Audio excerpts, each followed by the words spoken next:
Now, another tragic story is that of 24 COVID-19 patients who died in Maharashtra's Nasik after an oxygen cylinder leaked outside a hospital, disrupting supply to patients who needed it desperately for 30 minutes, leading to these deaths.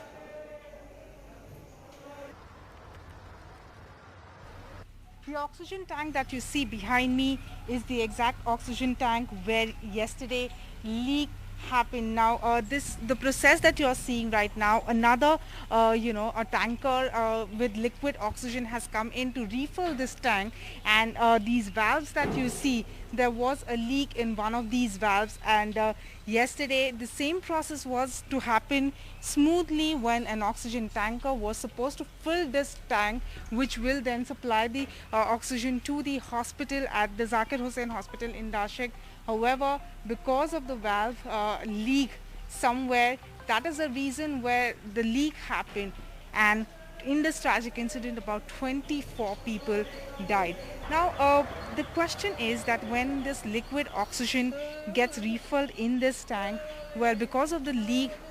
when the oxygen comes in contact with the atmospheric pressure,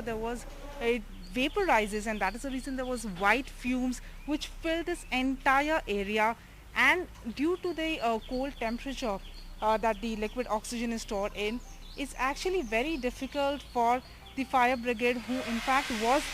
to the fire brigade who tried to close this valve, in fact for them to identify the leak was also very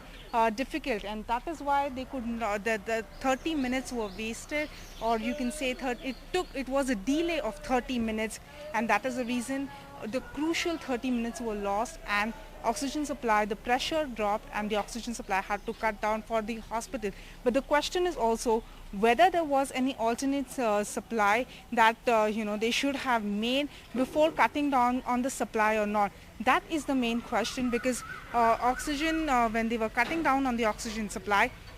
at that time they had to remember that there were patients inside who needed that continuous flow of oxygen. That did not happen, and in this tragic incident 24 people lost their lives. In Nashik with camera person Rajendra Dayalkar, this is Purva Chitnis for NDTV.